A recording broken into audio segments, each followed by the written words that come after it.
All right. Welcome, everyone. This is one of my favorite series because we have been doing this for quite a while. And how you raise a round has changed dramatically from when we have started this, and the environment has changed. And we have done this series during ZERP times and during crash times. And it's always good to check in on recent raises. Um, this series would not be possible if it wasn't for our friends at Capita. Capita is an alternative to what most of you know is the widely used US cap table management platform that I don't know too many people that are excited to use. Capita is widely used globally, and so if you have global teams, they are a really good fit. If you want to hire globally, if you have folks that are offshore, and they are making a big push to move into the US market. So it's QAPITA, and we'll make sure they're linked in the show notes. Um, so we have two very different companies, and I'll ask each of you, and Alex, you can start off, and then we'll go to Ari to tell us a little bit about the company that you started, and also just a little context of your experience with startups and fundraising before you went into starting this company. Okay, great. Sure. Thanks, Charlie. It's good to be here. So I'm the co-founder and CEO of DaisyChain Energy. We are an electricity management platform for the built environment, and uh, we help buildings uh, manage their electricity such that it makes electrification and decarbonization financially um, profitable, essentially. What we are is the integration and control layer for electrification of the built environment. Um, and as buildings add things like heat pumps and EV chargers and other kinds of electrification equipment, electric stoves, et cetera, that it's really hard to manage all that stuff. And buildings can sort of run into huge operational costs if they don't manage them correctly. It's hard to get a return on that investment if you're building because of the way sort of electricity is set up and managed. And so what our platform does is it redistributes electricity in a building such that buildings can get a return on the investment in things like EV chargers and heat pumps and stuff like that. So that's what our platform does. My background, for most of my life, I was a journalist for public radio. So I spent the first 20 plus years of my career working in nonprofits. I never thought of myself as an entrepreneur, but then I worked at a show at This American Life. I started a podcast on NPR called Planet Money, and in 2014, I could sort of podcasting was really taking off, and I kept trying to get NPR to start a podcast fund and create more shows like Planet Money, and it was hard to get it off the ground and set that structure. And so I eventually left and started my own company, thinking how hard could that be? And turns out it's a lot harder than I thought. But we were very fortunate. I had a really good co-founder, and we made slightly more good decisions than bad, and we were able to sort of scale that company. It was called Gimlet, and we ended up exiting to Spotify in 2019. So after years as a non-profit public radio reporter, I was now a founder with an exit. And after a while, I sort of thought like, man, I learned a lot, made a lot of mistakes. I should really try to put those skills to use again in something that I care about, which is climate. So that's what led me to DaisyChain. Gotcha. Cool. And Ari, what number company is this for you? Uh, this is uh, this is number five. So fifth startup. No other marketable skills. Uh, four exits previously. Um, Voice Star was the first, followed by Solve Media, Circulate. The one before this was Deduce, and now Concentrate. We've dropped the AI. It's just Concentrate now. Gotcha.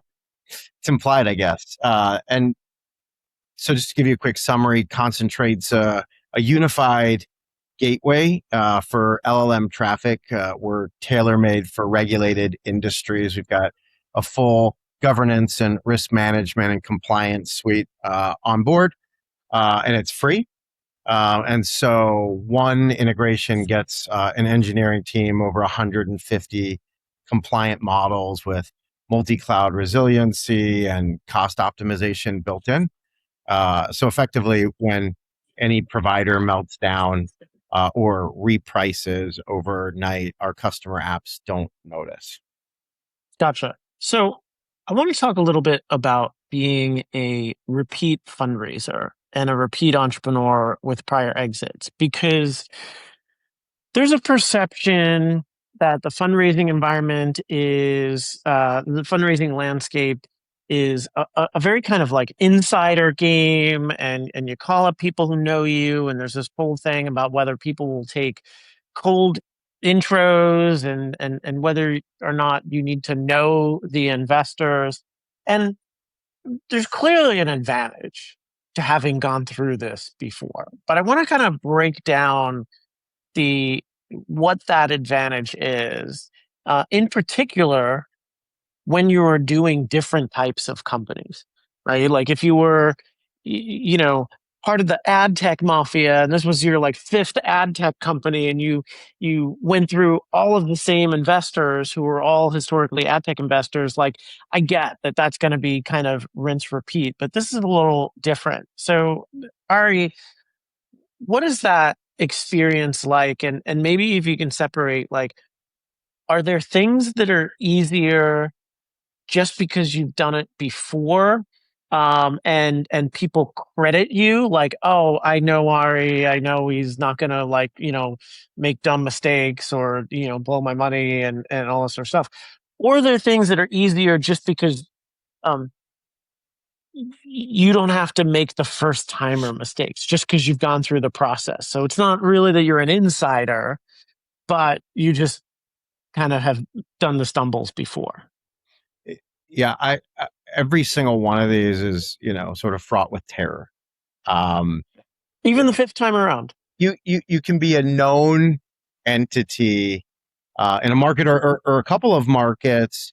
You could have terrific relationships, up and down, and still you got to go sing for your supper. You still have to put together a quality team and put together a quality pitch and a quality narrative. And by golly, it turns out like you have to have a good idea. Uh, and one, in a market that's big and growing, just because people know you doesn't mean that they'll necessarily fund you. No, look, sometimes they will. Sometimes, At a certain especially level of outcome, maybe. at a certain level of outcome, especially if you've made money for folks repeatedly, they want to say things like, hey, whatever you do next, I want to be a part of that. But talk is cheap, right? And so you still have to go out and raise the capital. And, it's a battle every single time, and one that we never take lightly. We drill for it. We prepare the best materials, or at least the best materials that we can make, or, us and our friend Claude, maybe. And like we write the narrative, and we ask ourselves the hard questions, and we practice it. It turns out, right? There's no winging this, no matter how many times you've done it, because winging it would almost be like a disservice or a dishonor to the craft itself, right? I can't expect someone to write a check for millions of dollars to fund me, just because I say, hey, look, I showed up, right? Like it doesn't work that way. I wouldn't do it were I on the other side. Well, and I how much of that process, right? The practicing and all that sort of stuff is also just a filter for yourself that, like, oh, in fact, is this a good enough idea that I feel comfortable talking to a bunch of other people? It very much so, right? Like if you can't convince yourself of the idea, if when you pitch it doesn't feel good, right? If you don't get the tingles, like this is going to be something special, like you probably shouldn't sell it to investors. For That's how sure. I've always felt about it. So Alex, Hunter Walk just wrote a post around peak selling and talked about the mirror exit to Lululemon, right as sort of the peak pandemic, and when Gimlet sold, there was a window that I would say that if you had started now, it's a very different environment now than when you sold previously. And so it's not as if, and you were doing something completely different, right, than you were doing before, right? So you have the experience of launching something, growing it, having a really good exit.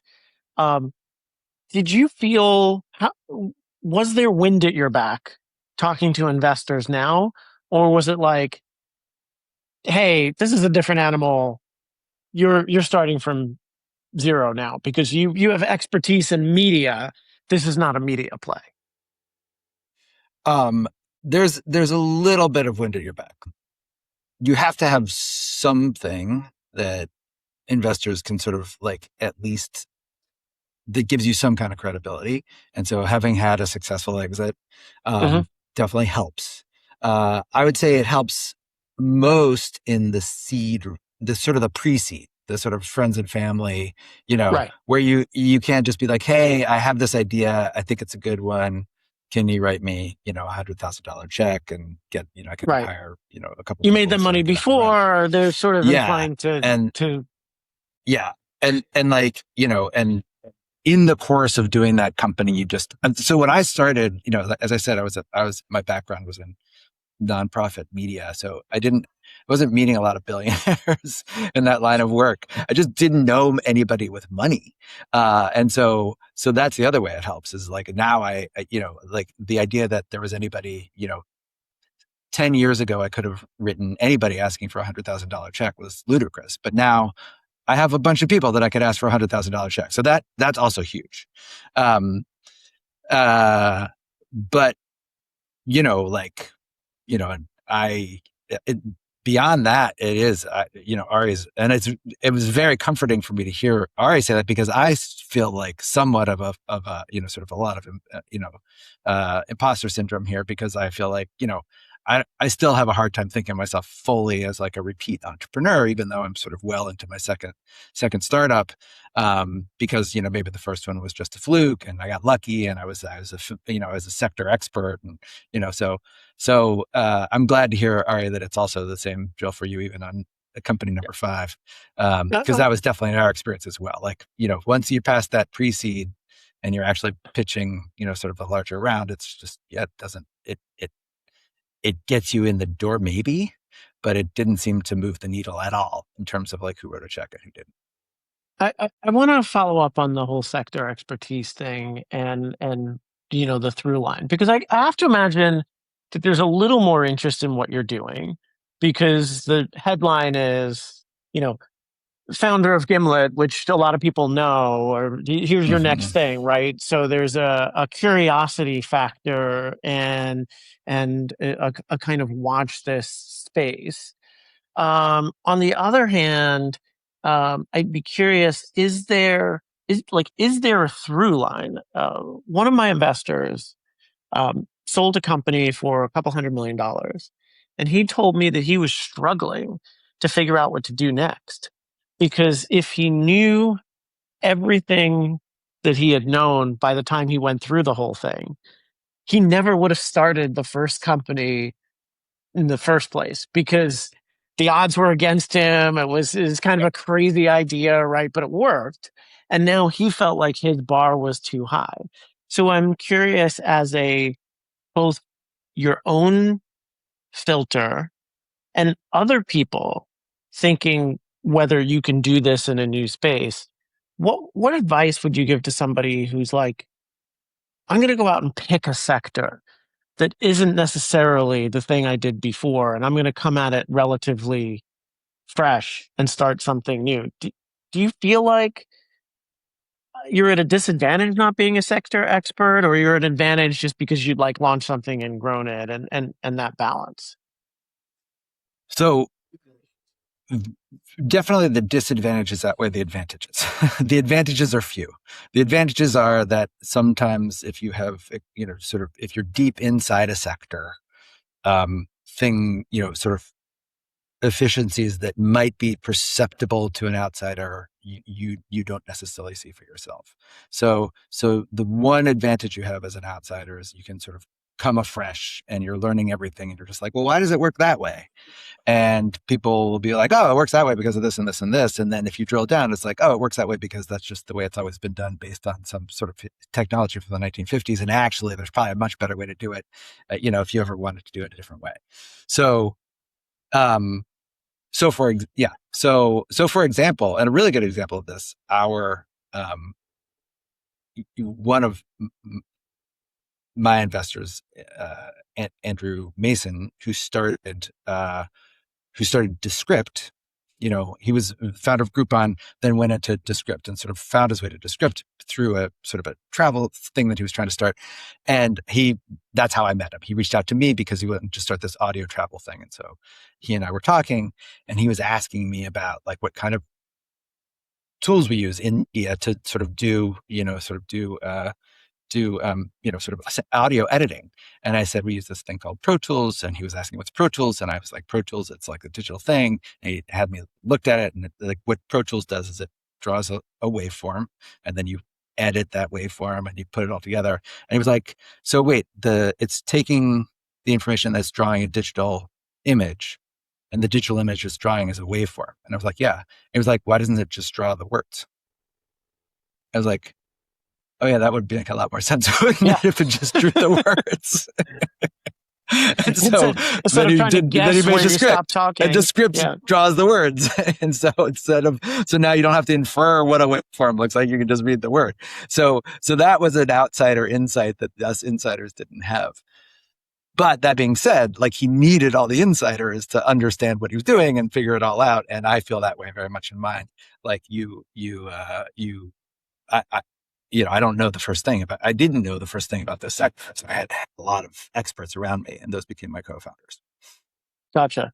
So Ari, is there a through line to the 5 companies? Would you say that somebody could look at the 5, or do you look at it and be like, oh, this is the kind of thing that I do? While I may have done some ad tech and some of this, and now I'm in the sort of AI and infrastructure, I guess you can sort of think about it. Or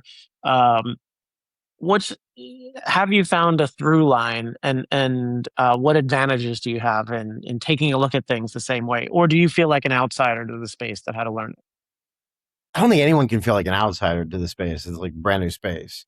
But I mean, this is my 5th company, and honestly, it's the same company for the 5th time. So the through line is strong and it's bright.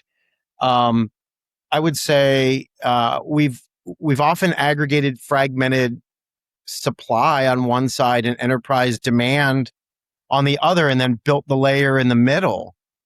I guess investors like you and other VCs or recovering VCs would call that pattern matching, but I kind of call it one good idea that we just refuse to let go. Gotcha. And are there ways in which you have seen this pattern?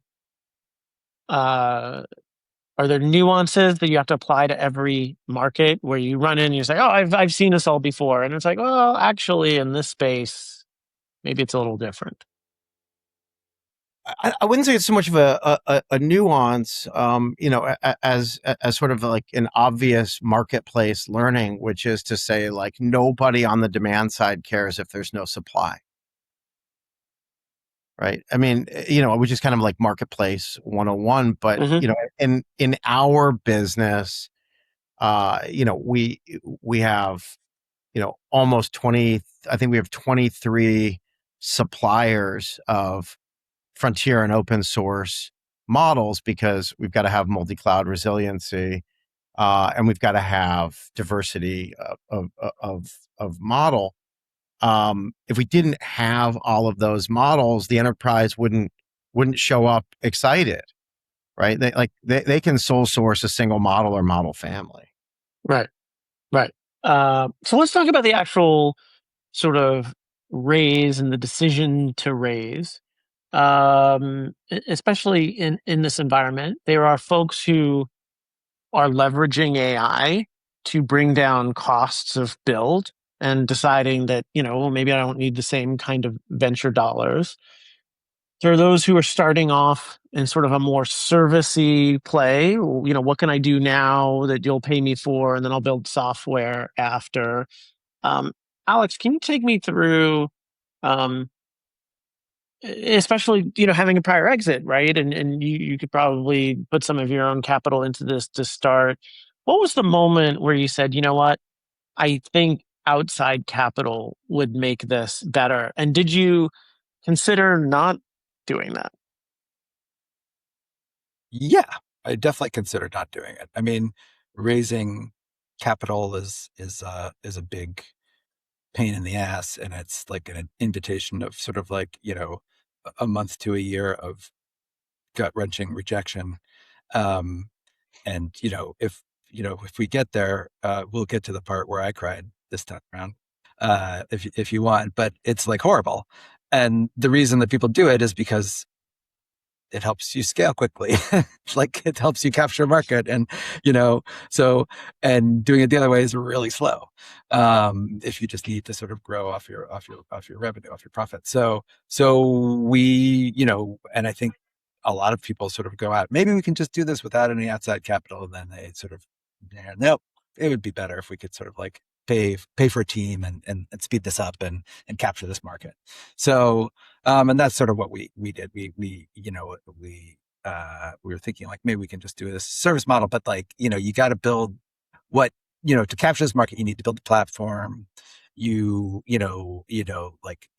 Capturing, you need multiple, sort of like to get your operating leverage, you need sort of more customers than you could sort of acquire just, sort of like on your own. So we, so it was pretty early in when we'd sort of come together we'd started the company, we had, and we'd come together as a founding group, and we decided like, yeah, let's like raise some seed capital and sort of hire some folks and start building out the platform. And Ari, did you where in your process did you decide that this was something you wanted to raise against? Like, what's the timeline from like, I have an idea to, I think I should bring in outside capital? Yeah. We were exiting our last business. We had sold Deduce in January of 25, and then I went to go work for the buyer for a bit. Decided that wasn't that wasn't going to be long term for me. Took a couple of months on the proverbial beach. Honestly, it was probably like a couple weeks. Like too much violent energy around business ideas to actually to actually like post up with an umbrella drink or anything. And we just started batting around ideas. I've got the benefit of a very long term co-founder. So Todd Lieberman and I have been in business together for over 20 years. So there's a lot of love and trust. There's a lot of compounding value there. And so we have the saying, right? It's like, let's go hit the whiteboard and game it out. Just go game it out. And so, hit the whiteboard, lots and lots of ideas. Space elevators were not going to make the list. We determined that CapEx was going to be just like a tough slog. We thought again, like, hey, what are we good at? With respect to, us as founders and a founding team, like, what have we done before successfully? Where have we made money before successfully? Where have we had fun? Where have we made money and had fun at the same time? Right. And we actually stood up, in a first version of Concentrate an entirely different business. We decided that we were going to be in the GPU cloud business, and we bought a bunch of GPUs. We spent our own money on them. We racked them up in Wilmington, Delaware. Not the most exciting place in the world, by the way. And Surprising. yeah, I know, right? That stands today. It's a profitable business, but it wasn't going to be the business for us. It wasn't scalable. It wasn't exciting to us because we've had a little bit of success out there. We wanted to do something big. We wanted to do something scalable. And when you start using words like big and scalable, you probably don't fund that yourself, right? We said, all right, like we're going to need some venture capital dollars to pull off, what concentrate ultimately has become. It's expensive. We've got 10 people. We've got 6 engineers. They're incredibly high quality, talented individuals that doesn't come cheap. And it's much like the craps table, right? Like, you don't show up, without the right amount of money, or you're just doomed to lose, from the get go. So we didn't want to do that. And so, that began the process of thinking through, well, who would the best investors be? If we could get anybody, who would the best investors be? Who do we know? Who do we like? Who would be good thought partners? Who would be value additive? Whittled down a list, and we went out, and I don't know if you asked this question. Yeah, well, I actually want to drill into that because I want to drill into the concept of the best investors. Yeah. And there's, reputation, there's best for this. If somebody comes to you and says, how do I know who the best investors are going to be? What's your criteria for that list for yourself, for this company? And how did you think about that? Yeah. Under the best circumstances, if you can have your pick, you would really like to have folks who are well thought out on your particular topic. Maybe they've made investments there before and done well and done badly. You would like really thoughtful and also accessible people. You would like people who are well connected, because chances are it's not the last capital you're going to raise. Having worked with lots of investors in the past, you would really like to have people who are sane, who will behave in such a way that you're like excited to work with them all the time. And these are long journeys, right? You can get divorced from a marriage, for example. You can't really do that when you pick investors. And so, you really want to be thoughtful. I feel incredibly hashtag blessed, if you will, to pick the folks that we work with today. It's a second tour of duty for us with True Ventures. We did 2 tours of duty with First Round Capital previously, your alma mater. They were wonderful to work with. We're working with RRE this time. They're a fabulous shop. We were pretty choosy on that whiteboard, and knock on wood, it's been great so far. Alex, how did you go out, especially given that this is a very particular sector, and not every investor is focused on clean tech, and I don't know whether you consider yourself a clean tech, prop tech, or sort of a combination of both.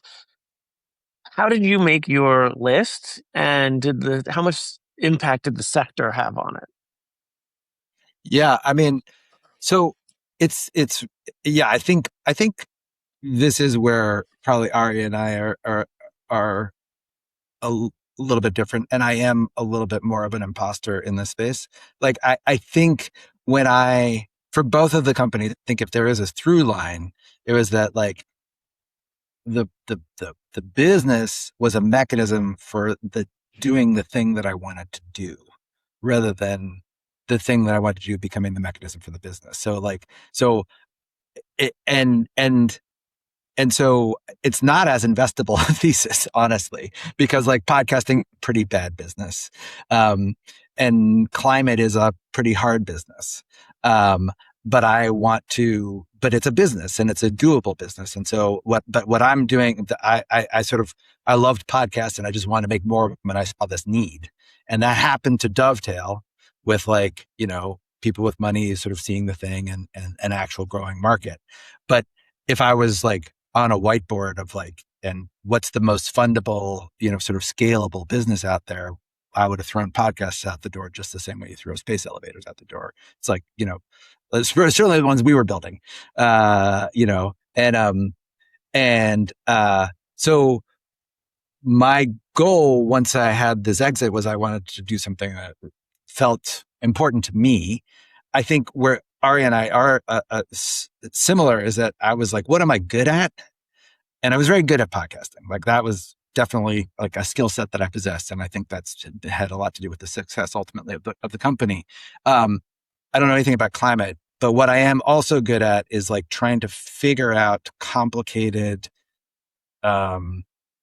messy, kludgy spaces where there's a whole bunch of misaligned incentives and trying to puzzle my way through to an actual positive outcome, even in those. So I think I'm pretty good at teasing apart different incentive structures, trying to figure out a way of sort of aligning those a little bit better and trying to come up with a business model that does that. So I targeted directly one of the hardest sectors in climate, which is buildings. Because I was like, there's a whole bunch of smart people that are solving energy, they're solving transportation, they're solving all these other things. I don't have the skill set to do that. That's mostly science and chemistry and engineering, but I maybe have the skill set to sort of figure out a way through this like complicated morass of misaligned incentives, which is the built environment and utilities and energy. So I don't know. Is that a good investment for most people? Probably not. Like, the thing that drew me to it quite literally is the thing that scares away most people, which is that it's a mess and it's really, really hard to figure out how to scale. It's a super complicated regulatory landscape. Every single state has their own regime in place. So national expansion is really hard. So all these things are like really, really hard about the space. That being said, there is a dedicated sector to, sort of climate investment. We definitely consider ourselves a climate company. Like we were formed as a way to help usher in decarbonization and electrification of the built environment. We do not advertise ourselves as that to our customers. Like we don't care if they think of us as like, what we're trying to deliver to our customers is like, NOI. That's what we want to deliver to our customers. We want net operating income to come to the buildings. So that's all we're trying to do there. But like we want that NOI to come from, to be aligned with, sort of decarbonization and electrification. So that was, so, And to so your yeah, point, I by the way, mean, yeah, you said that not every investor will get excited about that. You also don't have to win over every investor, right? you, And so I'm you curious don't as have to to like win over. Yeah. what that funnel might have looked like. Like, did you Yeah. like only pitch people in the climate space because you knew it would be difficult for other people to get there? And if so, like how many and how many took it seriously and how many did you wind up with? Yeah. So we deliberately targeted people in the climate space. Because there's a ton of, money out there in the climate space, because there's a lot of people that are really, really concerned about the issue, have some money and want to try to sort of like do good and do well at the same time. And so, and rightly or wrongly, I felt like, that would be we'd have a little bit more sort of like purchase in that space. So we did a little bit of prop tech, but mostly it was climate people that we pitched. Now, that might have been a mistake because it was really hard. The seed round was really hard to raise, and I think it was because They knew too much. they knew a lot, and there was something of like, there's a lot of comps that had not worked out. like seemed similar to us. And so a lot of what I was trying to figure out along the way, and I knew they weren't. Like I knew enough details about some of the people, some of the firms that, we were getting compared to know like, oh no, what they're different is completely different. But everybody's website says the same thing: optimization, blah, blah, blah, sort of like NOI, blah, blah, blah, ROI, blah, blah, blah. We're all saying the same stupid thing. And so how do you try to, and even though like when you actually look under the hood, we're doing completely different things. So that was really hard. And it was just like, we'd go down a long road with a lot of people who seemed really, really bought in. They loved the team. They loved us. I was like able to sort of tell them the story, but they just couldn't, they were just like, I don't know. We invested in X company, it didn't work out. And so we're just scared. So that was a big, that ended up being like, it might've been better just to sort of target, generalist funds, frankly, in the end for other. And is that mostly what you wound up with? More generalist than? No, we ended up with two climate funds that knew us, got convinced, saw the, understood the demand. And, it's funny. I don't know if you find this, but like a lot of the people that did end up investing knew the pain firsthand. So we're solving a problem for multifamily buildings that are trying to do something in their building. And Charlie, you and I were talking before, but you live in a multifamily building, and trying to make any decision about what happens to your building is just like a gigantic morass. You got to hire all these expensive consultants. It's really hard to get the right data. And so when you can sort of say like, look, we make this process easier, those people got it. And like, so a lot of the people that ended up investing were like they cared about climate, and they were in, sort of multifamily adjacent spaces, or they were on the board of their own building, or they were up front, they were personally connected to the space. And that ended up being, sort of like what ended up sort of like making the decision for them, actually, is that they saw the and that we were solving, and they were excited by it.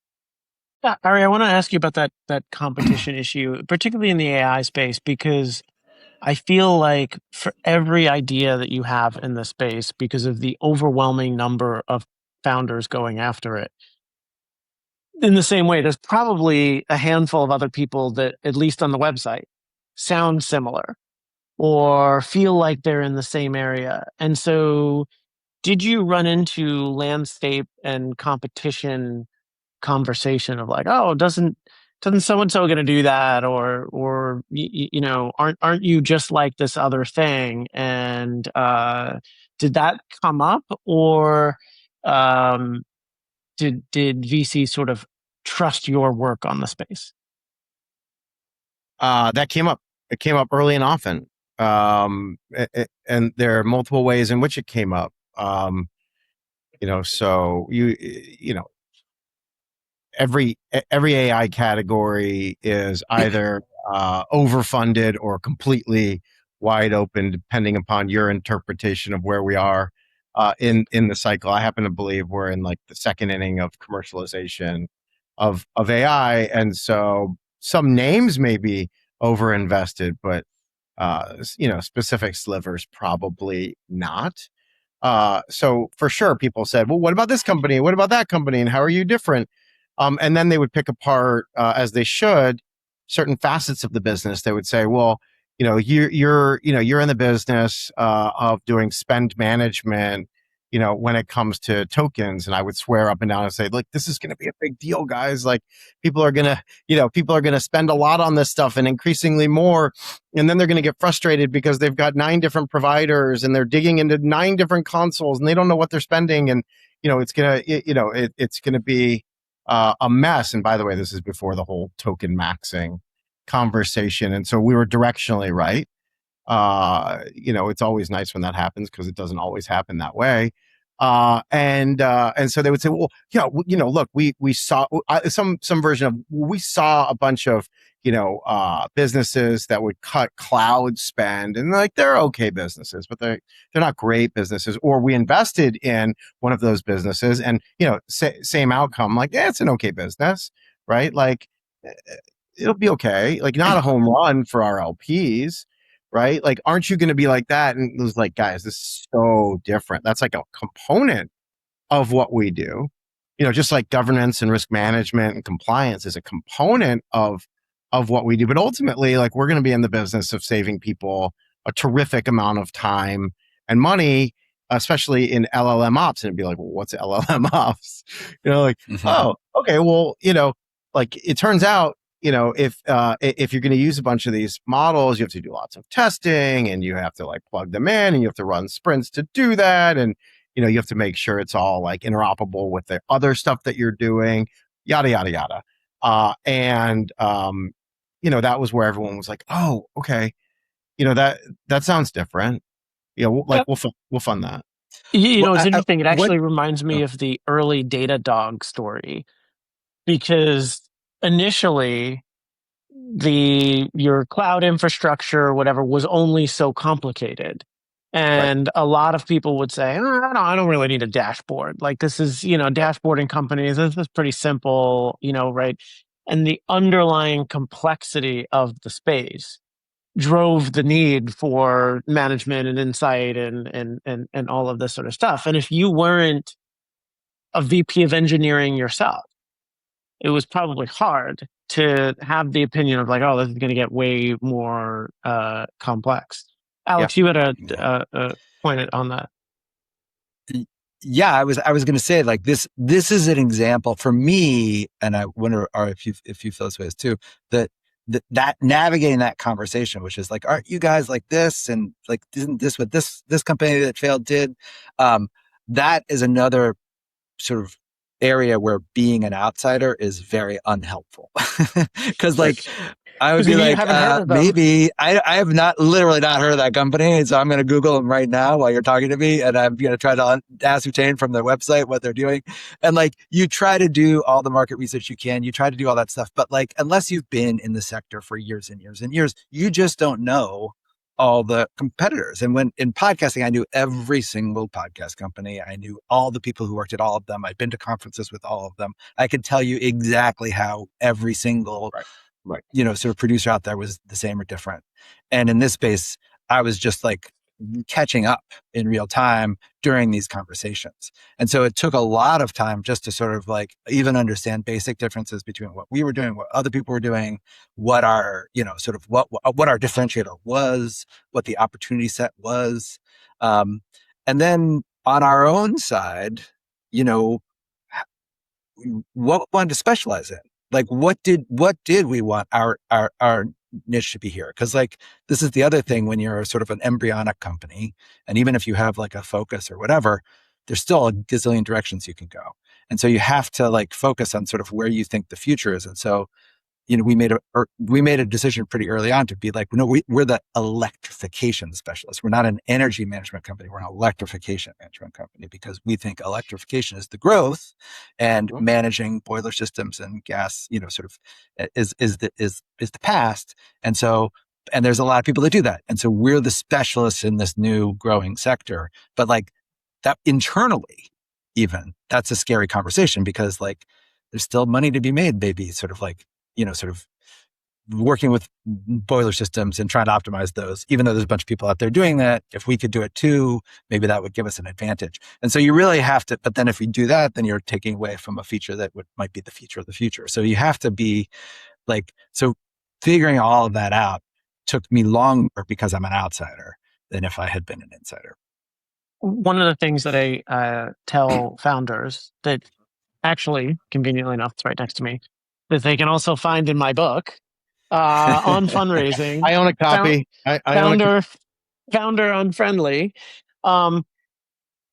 is when you run into those conversations to try and get out ahead of that, right? To say, you may have seen a bunch of other companies that do X, right? Or there's a bunch of noise, or a few years ago, a bunch of people came out and spend management and they were okay businesses, but here's what they didn't unlock, or here's what, so if you can basically say, here's what to think about all of the other people, it's going to prevent anybody going, what about this guy? What about this guy? And I'm like, yeah, no, that's in the category that I just told you about, right? I just told you about a whole bunch of companies that if you Google around, you'll find them, and they all suck for this reason, or they're all mediocre for this reason.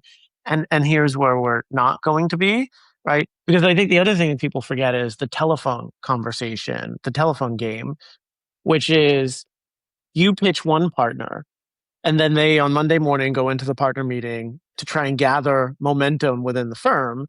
And also maybe somebody who's not a sector expert, right? He says, I met this company and they're doing electrification, they're doing, token compliance and management. And somebody else around the table says the same thing that some of the VCs are. What about these guys? How are they different, right? And if you don't immediately have an answer and a great answer and a cutting, oh, yeah, we saw a bunch of those guys years ago that didn't turn out to be great. And when you're maybe a non-partner and your principal coming up and you're trying to push a deal over and you get clobbered because your 20-year partner thinks they've seen this a bunch of times, Yeah. right? Versus going in and saying, a bunch of companies tried to do X, they didn't work, but now somebody's not finally unlocked it, right?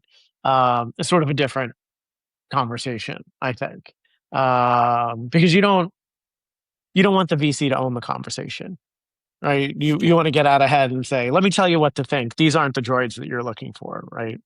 A question from yes, And I go ahead. did that. But as I started to go through this process, I ended up doing that. And I would start my pitches now with like, here's what you've heard about all these. There's a lot of wreckage on this highway. Here's how we're different. And it worked so much better, to your point. For sure. Cool.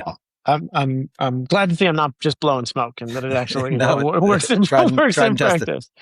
A question from the audience came in direct to me is actual timing. Is sort of a two-part question. The close process, and how much time should somebody budget? And I want to add something to this. Not necessarily calendar time, but like from first meeting with somebody who closed to money in the bank. Because I think what happens, and I would be curious as to your experience of this, is oftentimes you don't pitch enough people. So you have to go through these multiple cycles. So when people say, oh, it takes 9 months to close, that's actually 9 months of a bunch of smaller segments. And I think when people actually do close, it's not 9 months. It's not, it didn't take somebody 9 months from first pitch to cash in. So maybe you sort of talk about the timing of actually getting money in the bank. I think it depends on the round in particular. Yeah. I think so for pre-seed, seed, early stuff. For pre-seed, seed, and and maybe even Series A, I think you've got to run a really disciplined process. And the best framework I've ever seen written on the subject, outside of your thinking, Charlie, is Nat Turner's thinking. Nat was one of the founders of Flatiron, runs Collectors today. It just has to do with keeping a group in lockstep and bringing those who want to be brought to the finish line and offering them the opportunity to close. If folks are aligned with what you're building, if they want to be partners with you, if they want to own a part of a business that hopefully will be a fund returner, right? You'll know it. You'll be able to feel it. The alternative, and we've all seen it, we've all experienced it, is the dribbling of information, the many weeks passing, with no communication, the waiting for the flop card, right? Let me know when you guys have more 3 more customers of this size, or let me know when you've made that hire, or let me know X, Y, or Z. And that's not a lead, right? That's not an excited, ready to tire kicker lead investor at all. You're excited lead investors, look, I believe in you, Alex. Like, I think that what you're doing is going to change the world. I want to be in business with you. Let's go. Right. And you can experience that. Yeah. Like, when you see it, I've been married for 23 years, so take this with a grain of salt, but it's got to be a lot like dating, right? Like you kind of know it when you see it, you feel it, you know who's into you and who's not really into you.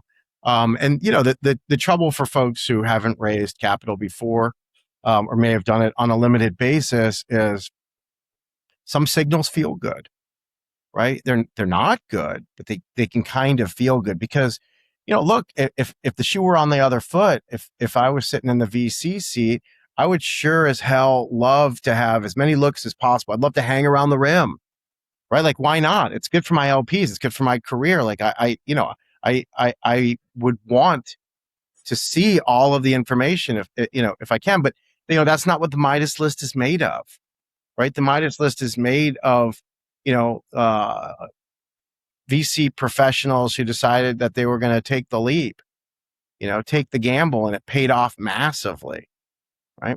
That's the name of the game. For sure. Alex, any comments on timing before we get to our next question?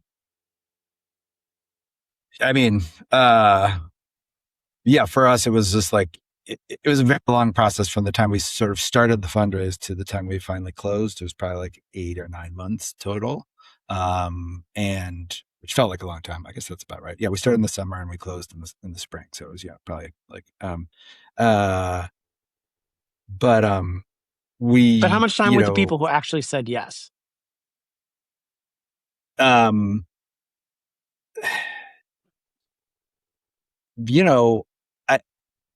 I think our raise, not, some people came in very quickly and were in and you knew they were in. I had the experience that you were talking about, all right, where I had a couple of folks that I was like, sure were in.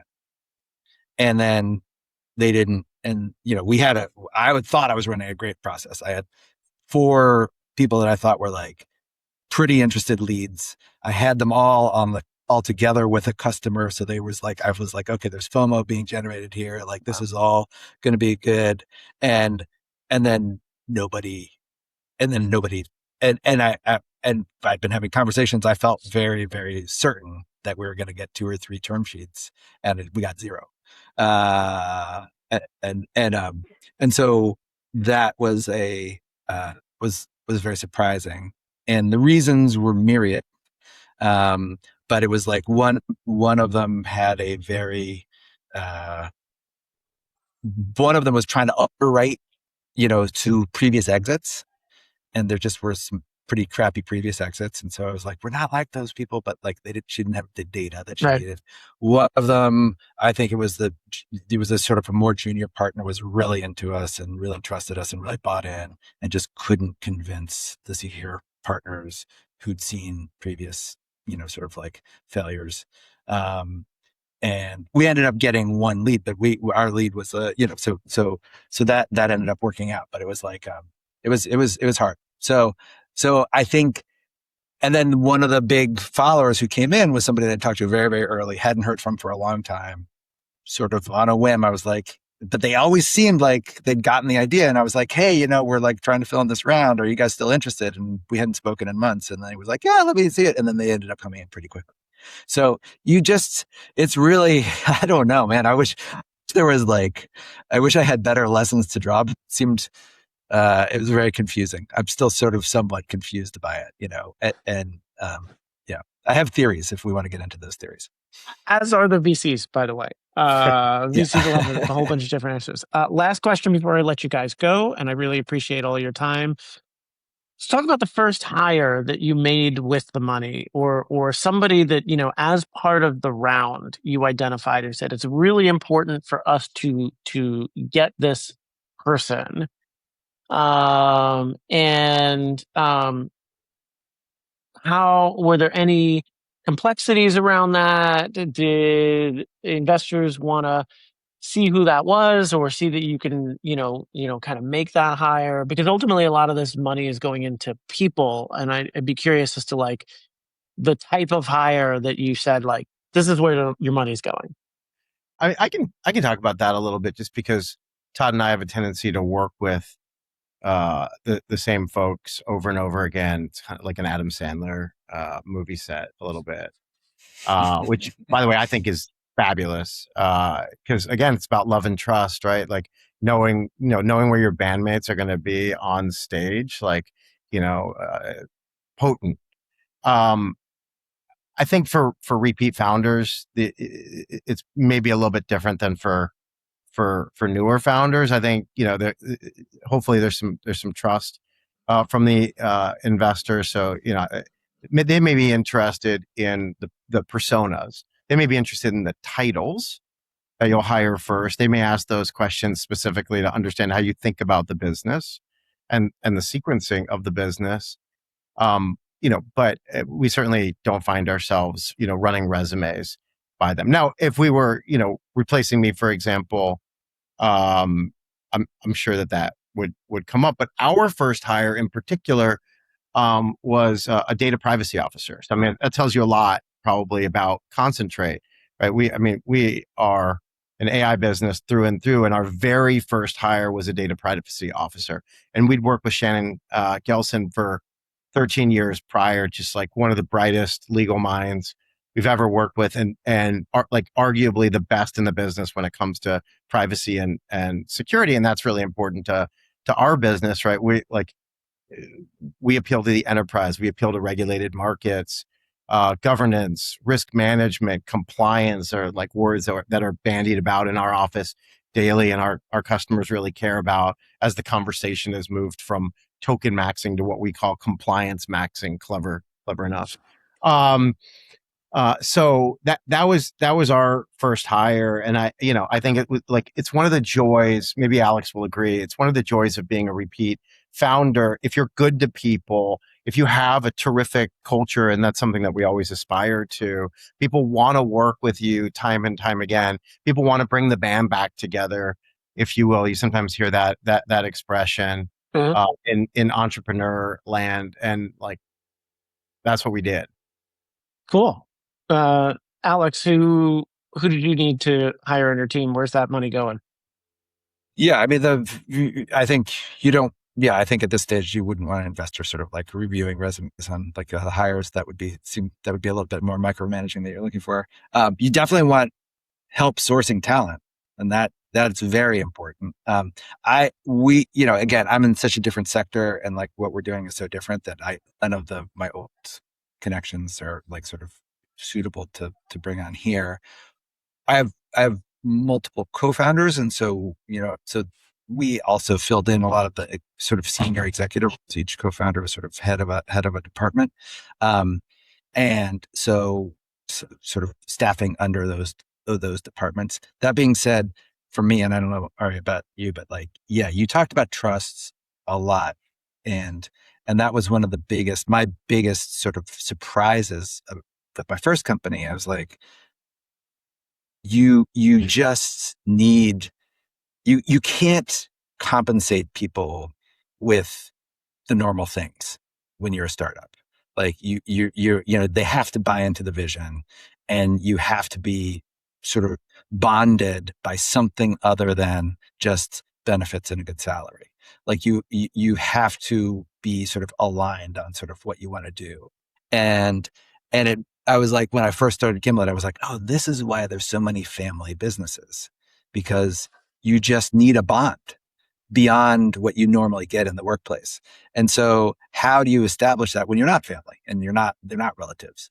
And so one of the things that's worked for us is mission alignment is actually really key. Like that, we have an executive team now that we would never in a million years be able to afford, but because all of them are pretty mission aligned on what we're doing, everybody's like sort of coming together. And I think that's what we're doing. But the other thing I'd say is like talent is big. It's your number one job, I think, as a CEO and founder of an early stage company, is finding the best people and making sure that they can do the job. They're creative thinkers and they can actually build the culture. And I made a lot of mistakes my first company around not sort of securing that. And I think it's really, really important. Thank you guys so much for your time. Thank Really you. appreciate your knowledge, your wisdom. Thanks to the team at Capita for making this possible, and really excited about seeing where both of you take these companies, especially given the respective spaces. So really appreciate your time, and we'll get this up and the highlights up, and we'll see you around soon. Thanks again. All right. Thanks so Thank you. much. All right.